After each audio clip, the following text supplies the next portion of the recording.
I wish that our doctor or we'd came to the realization ourselves before we did the test that even though, the chances are low that it might come back and pick up one of the genetic conditions being screened for. And just so we could have started to think about what we'd do in that situation in advance. So it's a bit less of a shock when it happens. If parents receive incorrect, biased or no information, then they're making a decision without all the information they need to be able to make it the right decision for them. So it's important that healthcare professionals, again, tune into that patient and understand what their needs are in relation to that information, and that it's delivered in an unbiased way. Parents are facing decisions around whether to have prenatal screening, whether to then, if there is a high chance result, have any diagnostic testing, and then obviously their position around any results from that testing as to what they might do in continuing the pregnancy or any other options they might be looking to explore. Families will often say to me, does this mean I'll have to stop working? Or can my child go to nursery? Or, and those are the kinds of things that are going through families' minds when you give them this kind of information. And many of them will zoom straight ahead, as I said, to what's adult life going to be like, for this child, what's going to happen when I die. So I think it is broader than just the decision of, do I continue this pregnancy or not? But all of those factors obviously contribute to that decision for an individual family as well.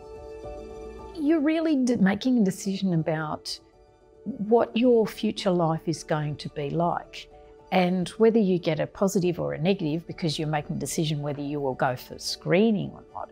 You are making a decision about what your future will be. So you have to have some sense of that. But I think when anybody is contemplating a pregnancy, we actually don't know what it's going to be like to be a parent. Then when you've had a child, what it's going to be like to have another child. I mean, these things are all part of a future person and a future you, and you don't really know those sort of things. So when you're faced with screening, all of a sudden it seems to be a bigger, and it's a big dilemma, I suppose, and people perhaps have never had a chance to think about where they sit with the ideas of probability.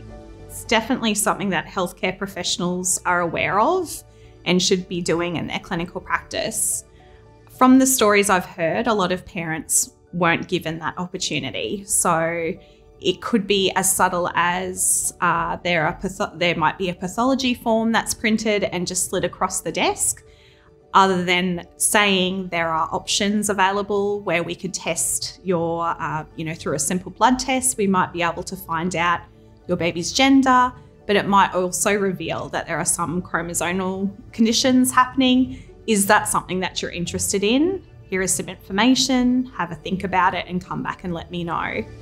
People need to be given really clear and factual information, and they also need, before they've consented to do the screening, they need to be given information about what might be the results and then what decisions might be required of them.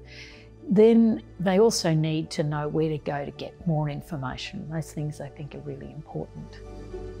It's so important to be given the right information. I believe that it's up to a family to make the choice that's right for them. But you can't make a choice unless that choice is supported by accurate information, the very best that's known at the time. And if you are receiving information from people that is coloured by their particular bias, it can detrimentally impact people's decisions. So I think it is important that families have access not just to the clinical information about Down syndrome, but more of the lived experience of living with disability, and and not just one experience, but a number of different experiences and perspectives.